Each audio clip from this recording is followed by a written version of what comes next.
Et on va parler du permis de conduire avec Benjamin Guignot. Bonjour. Bonjour. Vous êtes le cofondateur d'Ornicar, plateforme d'apprentissage de la conduite en ligne, fondée en 2013. Alors, 10 ans déjà. Eh oui, 10 ans que Ornicar a été lancé. Plutôt 7 ans d'activité, parce que 3 premières années dédiées exclusivement au procès et au blocage administratif. Oui, on va y revenir. Mais effectivement, on a soufflé nos 10 bougies cette année. Mais si on revient 10 ans en arrière, avant qu'on se dise où est-ce qu'on en est aujourd'hui de cette digitalisation du permis de conduire, quel était l'état du marché quand vous vous êtes lancé ? Le marché n'était absolument pas digitalisé. Le marché était détenu à 100% par les auto-écoles traditionnelles, avec qui, effectivement, on pouvait apprendre un peu son code de la route sur Internet, mais c'était très pauvre. On allait surtout encore dans une salle d'auto-école, plus ou moins bien décorée. Et, on les a toutes connues. Exactement. Et donc, et la conduite, alors la conduite, pour le coup, c'était encore très dans le local de l'auto-école. On allait réserver sur un planning papier des cours de conduite, etc. Et donc, vraiment, le constat, quand nous, on s'est lancé en 2013, c'est qu'il n'y avait absolument pas une once de digitalisation dans ce marché, alors que 80% des clients étaient quasiment nés avec un smartphone, en tout cas avec Internet. Et donc, effectivement, une espèce de choc quand on a vu ça, et pour un entrepreneur, une opportunité évidente. Mais vous étiez très très jeune. J'avais 24 ans. Avec mon associé. Et à 24 ans, vous vous êtes dit, hop, on va disrupter un marché. Exactement, on s'est dit, en fait, moi je voulais monter une boîte, mon associé aussi, et en fait, on a vu une opportunité. L'examen du permis de conduire, c'est l'examen le plus passé en France et l'examen le plus passé dans le monde. C'est vrai ? Oui, devant tout autre examen. Et en plus, c'était beaucoup trop cher en France. Les gens y consacraient en moyenne 2 000 €.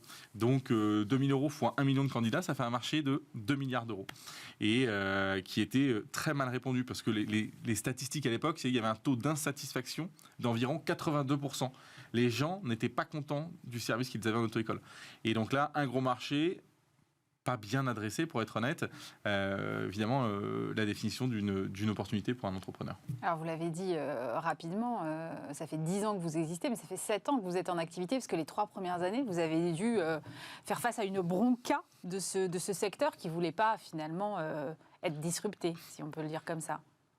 Pire que ça, qui ne voulait pas innover. À la limite, se faire disrupter, on peut comprendre que les gens n'ont pas envie de se faire disrupter. Moi, aujourd'hui, qui suis acteur leader sur le marché, j'ai pas envie de me faire disrupter par des jeunes, c'est normal. C'est humain. En revanche, essayer de bloquer l'innovation pour éviter de se faire disrupter, ça, c'était beaucoup plus gênant. Il aurait fallu qu'ils innovent beaucoup plus vite, qu'ils accélèrent eux-mêmes leur digitalisation, et au lieu de ça, ils ont préféré consacrer leurs quelques euros à payer des avocats pour nous mettre 10, 15, 23 procès aujourd'hui. 23 procès ? Aujourd'hui, c'est aussi notre 23e procès. Et donc, nous, on leur dit, mais... Est-ce que vous avez toujours des procès là actuellement ? On a toujours des procès qui sont en cours. Mais en fait, le problème, c'est que c'est une profession réglementée et que les syndicats doivent justifier des cotisations de leurs adhérents. Et donc, ils ont toujours un procès en cours pour dire, regardez, on se bat encore contre ce méchant acteur qu'est Ornicar, etc. Et donc, c'est plus une justification d'une action assez molle des syndicats de la profession, plutôt que des vraies revendications fondées sur quelque chose de sensé. Donc oui, aujourd'hui, il y a eu beaucoup de procédures en cours. On a bien fait marcher la justice. Néanmoins, il n'y a plus aucun risque de notre côté. Le modèle est acté. Aujourd'hui, Ornicar, il y a 1 jeune sur 2 en France en 2022 et donc un peu plus en 2023 qui passe au moins le code ou la conduite via la plateforme Ornicar. Donc on est devenu un acteur incontournable parce qu'on a réduit considérablement les prix de la formation et notre expérience utilisateur est la plus nickel possible. En tout cas, c'est le jour et la nuit avec ce qui est proposé par les acteurs traditionnels. Et vos relations, du coup, avec les acteurs traditionnels, 10 ans après, elles ne sont pas un peu pacifiées quand même ? Elles sont un peu moins présentes. On ne va pas encore en week-end ensemble, mais ce qui est vrai, c'est que maintenant, on a plutôt un procès par an, quand avant, on en avait 4-5. Donc voilà, aujourd'hui, je pense qu'on est dans le décor. Les auto-écoles ont compris que la suite ne pourrait pas se passer sans Ornicar ou sans des acteurs comme Ornicar. Parce que moi, ce que j'ai toujours dit, c'est, à la limite, c'est Ornicar ou pas Ornicar, c'est sûr, c'est que ce secteur a besoin d'une innovation, d'une révolution digitale. Rien n'a été fait et vous ne bougez pas. Et vous êtes en train de me dire, c'était la première phrase qu'un président de syndicat m'a dit quand je l'ai rencontré au tout début en 2013, il me dit, mais vous n'avez rien compris, l'auto-école et l'Internet, ça n'a rien à voir. Je dis, mais 80% de votre cible s'en est avec un smartphone. Qu'est-ce que vous racontez ? Et donc, plus vous êtes convaincu que Internet ne peut pas améliorer l'expérience utilisateur et la qualité de la formation, plus c'est une opportunité pour nous. Et pendant ces 3 ans-là, juste pour en finir avec les débuts d'Ornicar, il n'y a aucun moment où vous vous êtes dit c'est bon, je lâche l'affaire? On est toujours tenté de lâcher l'affaire parce qu'effectivement, à 24 ans, quand on reçoit la première assignation à comparaître des 6 syndicats de la profession, 12 mois de prison ferme par fondateur, 50 000 euros d'amende, l'interdiction de monter une société pendant 5 ans sur le territoire français, et votre premier réflexe, c'est d'appeler votre maman et dire mais en fait, je vais peut-être retourner chez mes parents et puis retrouver un job. Et en fait, non. Ce qu'il a fallu qu'on se dise, et c'est un peu le job d'un entrepreneur, c'est de transformer toutes les mauvaises nouvelles en bonnes nouvelles. Mais s'il y a 6 syndicats, donc tous les syndicats de la profession, qui se mettent ensemble pour nous attaquer, alors qu'on n'était rien, ils nous ont attaqué 3 mois après la création d'Ornicar, on n'avait pas de clients, pas de chiffre d'affaires, rien.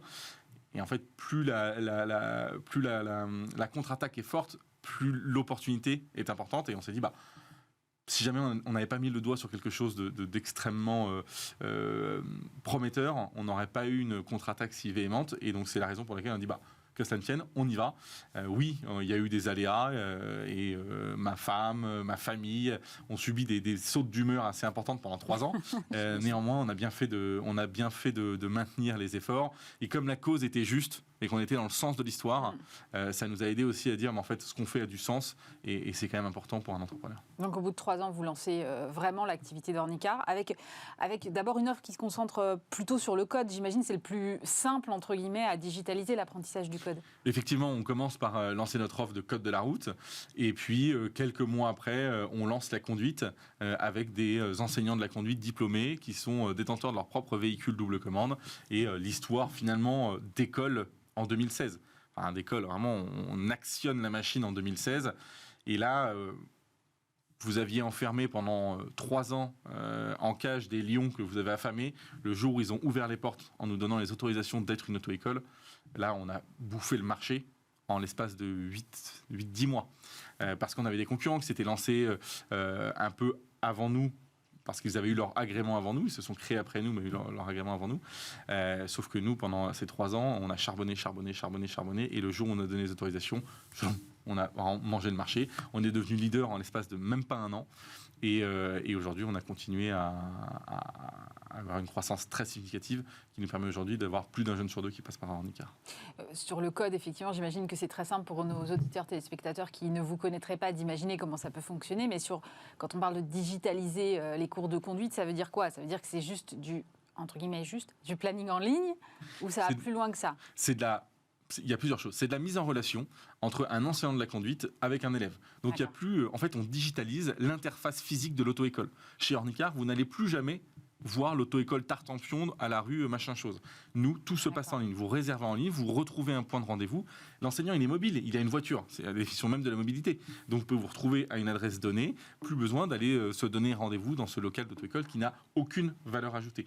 Donc, nous, c'est vraiment le parcours de l'accès à cette formation qu'on a digitalisé. Évidemment, la formation, c'est toujours un enseignant, un véhicule double commande, un élève. Voilà. Ça, on ne change pas les piliers de cette formation. Nous, l'enseignant, il travaille avec Ornicar, mais il est indépendant. Il est à son compte. On s'assure qu'il soit diplômé, mais il est indépendant. Ça a une vertu très forte, c'est que l'enseignant, finalement, est incité à donner le meilleur de lui-même à chaque heure de conduite, parce que l'élève, nous, la définition, c'est la liberté. Il peut changer d'enseignant comme de chemise. Si jamais il n'est pas content de son enseignant, la prestation est pas bonne. J'aurais adoré changer d'enseignant quand j'ai passé le permis. Mais c'est une demande qui a été tellement forte en disant mais c'est hyper angoissant, si je m'entends pas bien avec cet enseignant, je vais faire 30 heures de conduite avec un enseignant dans une voiture bloquée, etc. C'est angoissant pour certaines personnes. Et donc nous, on dit mais non, mais si vous n'êtes pas content avec cet enseignant, vous changez. Mais l'enseignant, finalement, il a tout intérêt à prodiguer la meilleure formation et la meilleure pédagogie. Et d'ailleurs, il a un diplôme pour ça. Ils sont qualifiés pour faire ça. C'est leur job, ils le font super bien. Et de temps en temps, il y a juste des gens qui ne s'entendent pas. C'est humain. Et une auto-école, en France, en moyenne, c'est 1,4 salariés par auto-école. Ouais. Donc forcément, compliqué de changer d'enseignant quand il y a qu'un seul enseignant. Choix, voilà. Donc voilà, nous, aujourd'hui, à Ornicar, il y a plus de 2000 enseignants. On délivre plus de 2 millions d'heures de conduite chaque année. Le réseau est tellement vaste que ça permet une liberté, une flexibilité totale. Sur tout le territoire, là, aujourd'hui, Sur tout le territoire. Ornicar, on est dans à peu près, je dirais, 1200 communes. Sur 36 000, c'est effectivement la part est faible, mais on a des enseignants qui sont mobiles et donc forcément qui couvrent plusieurs communes aussi. D'accord. Sur l'incidence sur les prix, quelle est-elle? Parce que le but, c'était aussi ça. C'était initialement de réduire le coût de ce permis. Vous disiez 2 000 € à l'époque? Exactement. En fait, il faut comprendre comment fonctionnait ce système. Ce système, c'est une auto-école demande un agrément auprès de l'administration qui lui donne quelques places de présentation à l'examen pratique, donc l'examen de conduite. Et donc, en moyenne, en France, c'est à peu près 5-6 places par mois qui sont données par l'administration à l'auto-école. Et donc, ça veut dire que l'administration impose à l'auto-école d'avoir un local, des frais, des charges, mais limite son nombre de clients à 6 clients par mois. Donc, la structure, elle doit faire supporter beaucoup de charges par peu de clients. Et aujourd'hui, nous, en Ornicar, on a dit, OK, on ne veut pas, c'est comme ça qu'on s'est lancé, on ne veut pas de ces places d'examen. Gardez vos places d'examen. Nous, on va passer par un autre système, c'est le candidat libre. Depuis, les choses ont évolué, mais ça, c'est la création d'Ornicar. D'accord. Et ce candidat libre nous a permis de dire, mais nous, on ne va pas avoir 6 élèves par mois. On va en avoir 30 000, 40 000, 50 000. Et donc, c'est comme ça qu'on a réussi à vraiment diminuer, finalement, le coût du permis de conduire. C'est que nous, on a fait supporter nos charges par 3 000 fois plus de clients qu'une auto-école traditionnelle. Et donc, aujourd'hui, Ornicar, c'est 37% moins cher que le prix moyen constaté sur le marché. Avant, on était 50% moins cher. Le marché a baissé entre 15 et 20% ses prix depuis le lancement d'Ornicar. Donc aujourd'hui, on a eu un impact sur le prix de la formation au permis de conduire, parce que depuis le lancement d'Ornicar, tout augmente avec l'inflation, sauf le prix de la formation au permis de conduire qui, lui, a baissé depuis ces 10 dernières années. Justement, il y a un projet de loi là, examiné au Parlement en ce moment pour faciliter l'accès au permis de conduire. Alors, recensement des aides possibles pour le financer justement, recours au CPF dans la même veine aussi, augmentation du nombre d'examinateurs, cours de code dans les lycées. Comment vous regardez ça? Nous, on est évidemment favorable à toute initiative qui permettrait d'améliorer cette formation et l'expérience sur cette formation au permis de conduire. Après, il faut proposer des choses qui sont plausibles, faisables, et il faut bien regarder en profondeur quelles sont les problématiques de ce secteur. Qu'est-ce qui fait que le permis coûte cher? C'est que entre un échec et un nouveau passage de l'examen pratique du permis de conduire, vous avez en moyenne en France 4 mois de délai. Vous devez donc vous former pendant 4 mois pour garder le niveau requis pour le jour de l'examen. Donc vous avez fait vos 20 heures, 25 heures de conduite, vous avez eu un premier examen, vous avez échoué, vous allez repasser dans 4 mois. Pendant 4 mois, vous allez devoir prendre des heures de conduite. En France, en moyenne, c'est 55 € par heure de conduite. D'accord. Donc vous allez devoir prendre, je ne sais pas, si vous êtes un bon élève, 3-4 heures de conduite pour garder le niveau requis, toutes les semaines, jusqu'à la nouvelle date d'examen. Et donc le problème... 3-4 heures de conduite par semaine jusqu'au nouvel examen? Jusqu'au nouvel examen. Donc, à 55 € de l'heure? Exactement. Ah oui. C'est ça qui fait que le prix du permis de conduire est extrêmement cher aujourd'hui. Donc si on veut réduire le prix du permis de conduire drastiquement, comme l'a annoncé le président de la République il y a maintenant quelques mois, il faut réduire drastiquement les délais. Il faut pouvoir passer son examen du permis de conduire la semaine suivante, suite à un échec. Déjà, ça diminuerait le stress de l'élève le jour de l'examen. Oui, et deuxièmement, ça diminuerait considérablement la facture du prix de la formation au permis de conduire. Les aides, c'est bien. Le passer dans le lycée, les programmes sont déjà... Alors, ce serait en dehors des heures de cours, si j'ai bien compris. Oui, mais bon, enfin, c'est un vœu pieux. Néanmoins, ça me paraît compliqué. On a discuté à l'époque avec l'Éducation nationale, etc. Bon, c'est un très bel effet d'annonce. Est-ce que c'est vraiment possible de le mettre en place? Je ne sais pas. En tout cas, ça aura un prix infime. Le code de la route chez Ornicar, c'est 99 centimes d'euros par mois. Donc, ce n'est pas ce qui coûte cher dans un permis qui coûte en moyenne 1 000 €. Parce qu'en général, on a besoin de se former pendant 3 mois. Donc, on parle de moins de 3 €. Moi, je veux bien qu'on mette ça dans les lycées. Je ne suis pas certain que ça ait un incidence significatif sur le prix de la formation au permis de conduire. En revanche, si vous divisez par 2 le nombre de mois d'attente entre un échec et un passage, là, le prix va drastiquement baisser. Mais ce délai, il est peut-être lié aussi au fait qu'on manque d'examinateurs et que donc, à un moment, il faut mettre un truc un peu incompressible parce que sinon, de toute façon, la liste... Et c'est pour ça que la mesure qui compte, c'est les examinateurs. Ouais. Ce délai ne dépend que des examinateurs. Il faut plus d'examinateurs. Qu'ils soient des agents de la fonction publique, que ça soit externalisé, à la limite, peu importe, c'est pas le sujet. Aujourd'hui, il y a 1200, 1300 inspecteurs qui sont actifs sur le territoire national. Il faudrait qu'il y en ait quasiment 30% de plus si on voulait vraiment réduire drastiquement le coût du permis de conduire. Vous êtes présent aujourd'hui sur le marché français, des ambitions à l'international, parce que j'imagine que c'est quelque chose que vous pourriez dupliquer, à moins que des offres comme la vôtre n'existent peut-être déjà ailleurs.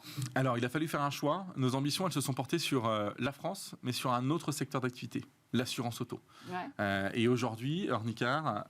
Compliqué le marché de l'assurance? Il est compliqué, ça dépend pour qui. Aujourd'hui, quand vous avez une donnée que personne n'a, à savoir... la donnée sur le jeune conducteur. Le problème d'un assureur, il faut comprendre, un assureur auto, on va dire traditionnel, il veut assurer des jeunes conducteurs.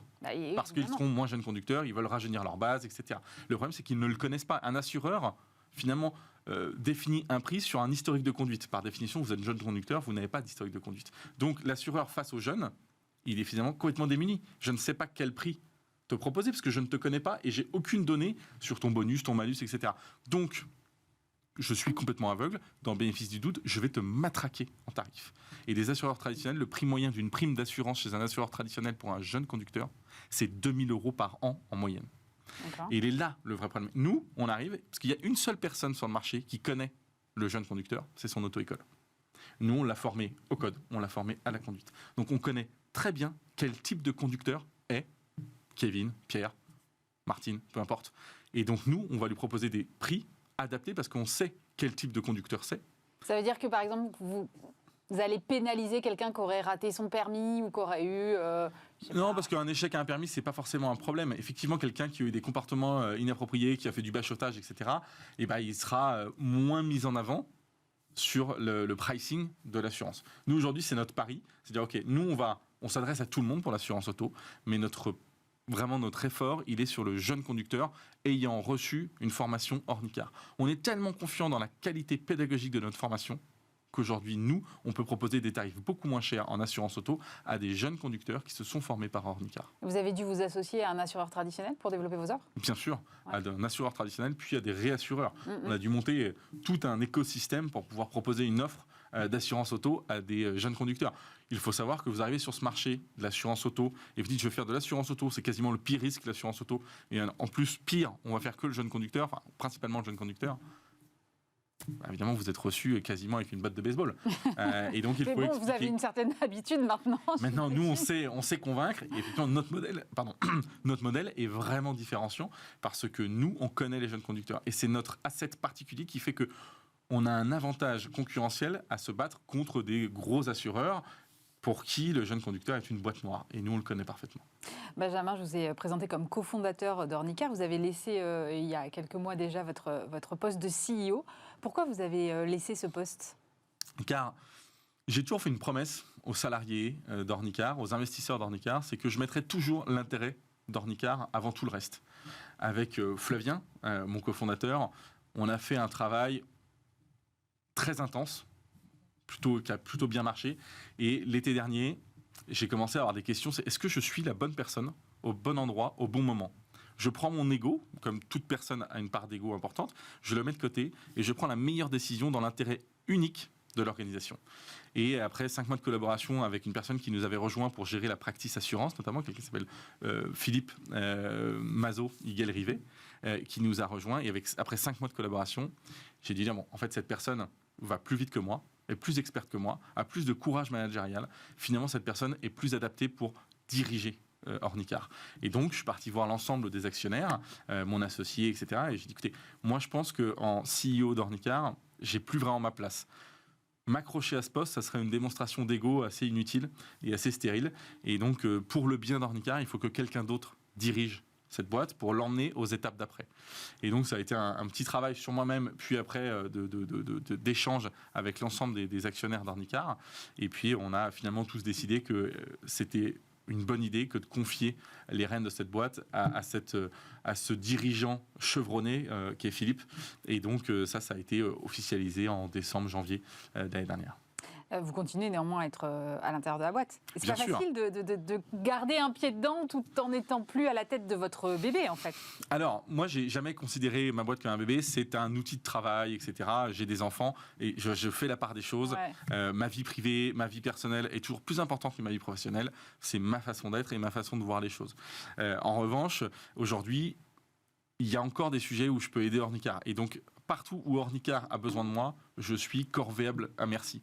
Et donc, j'accompagne beaucoup Philippe dans son rôle de CEO sur des sujets de communication, sur des sujets stratégiques, sur des sujets de financement. Je mets à contribution tout ce que j'ai appris, tout le réseau que je me suis créé ces 10 dernières années, avec un seul objectif, faire d'Ornicar une décacorne dans les prochaines années, évidemment en France, mais également à l'international, parce que notre objectif, c'est bien de dépasser nos frontières d'ici 1 an, pourquoi pas avec des stratégies de croissance externe. Et voilà, là aussi, pour répondre à cette ambition internationale, valait mieux confier ça à Philippe qui lui a travaillé en Angleterre pendant plusieurs années, et alors que moi je suis un berrichon français, franco-français, et certainement moins adapté à une boîte internationale. J'ai entendu un jour Pauline Léniaud dire la fondatrice de Gemio, dire sur le plateau de Stéphane Soumier, finalement le plus dur dans l'entrepreneuriat, c'est l'humain. Est-ce que c'est un constat que vous partagez? J'aime bien avoir l'avis des entrepreneurs sur ce sujet. C'est évidemment le plus dur, et c'est là où en plus je suis le plus mauvais. Je suis très mauvais manager et je n'aime pas ça. Parce que c'est tellement pas facile à anticiper les réactions humaines, etc. Et que de temps en temps on se sent trahi, de temps en temps c'est nous qui avons l'impression de trahir les gens en disant, je disais, comme tu n'es plus, mon rôle c'est de mettre les bonnes personnes au bon endroit au bon moment. Tu n'es plus cette bonne personne au bon endroit au bon moment. Pourtant tu as tellement apporté à Ornicar. Mais là aujourd'hui, comme moi mon mandat c'est de ne penser qu'à l'intérêt d'Ornicar, je vais être obligé de te demander de partir. Alors que sans toi, Ornicar ne serait jamais là aujourd'hui. Et ça, c'est certainement les pires épreuves qu'un chef d'entreprise a à traverser. Néanmoins, vous êtes là dans l'intérêt de la boîte. Si vous ne faites pas ça, finalement, vous pénalisez tous les autres salariés parce que cette personne, finalement, vient à ralentir la croissance de la boîte. Donc l'humain est terrible, très difficile à gérer, et moi, avec toute la lâcheté qui m'incarne, j'ai préféré filer ce rôle de manager à mon associé historique, et c'est lui qui avait beaucoup le management des équipes, parce qu'il faut savoir ce qu'on aime faire, ce qu'on veut faire, et là où on est bon. Et je sais que je suis pas quelqu'un de très patient, je suis pas quelqu'un qui a beaucoup de tact, et donc il a fallu que finalement on s'arrange avec mon associé en disant vaut mieux que ce soit toi qui gère l'humain dans la boîte, parce que moi je serais très mauvais. On l'a dit, vous avez lâché votre poste de CEO, mais vous avez fondé une autre boîte. Oui, je pense que la nature a horreur du vide. Et donc, en laissant à Philippe ma place de CEO, forcément, même si je continue à beaucoup accompagner Ornicar, ça ne m'occupe plus à plein temps. Et c'est la raison pour laquelle, moi, ce que j'aime, c'est créer des boîtes, c'est lancer des boîtes. Comme je suis moins à l'aise avec l'humain, moins il y a d'humain, plus je suis à l'aise. Logiquement. Et donc, moi, ce que j'aime, c'est lancer des boîtes, c'est révolutionner des marchés, c'est créer des marques. Et donc, très rapidement, après cette passation de ma place de CEO d'Ornicar, j'ai créé avec 2 associés une nouvelle boîte qui s'appelle Scarlett. Alors qu'Ornicar, je me suis battu pendant 10 ans sur le pouvoir d'achat des personnes de moins de 25 ans. Avec Scarlett, on s'adresse au pouvoir d'achat des personnes de plus de 60 ans, avec tout ce qui est viager, démembrement, trouver de la liquidité bloquée dans leurs actifs immobiliers. On va lancer aussi de l'assurance santé. Voilà, donc un secteur complètement différent. Et moi, aujourd'hui, finalement, je navigue entre ces 2 boîtes. Ça me passionne. Il y en a une où c'est très stratégique, Ornicar, accompagnement stratégique de Philippe, etc. Et puis il y en a une où j'ai les mains dedans, et puis je fais tout moi-même, etc. Et ça fait du bien à l'ego aussi de revenir dans une boîte où on est que 7 aujourd'hui. Et donc il faut tout faire soi-même. Et je pense que c'est une belle leçon. Et ça me plaît énormément. Cet équilibre entre ces 2 boîtes me plaît énormément. Merci beaucoup Benjamin Gagnon. Je rappelle que vous êtes le cofondateur d'Ornicar.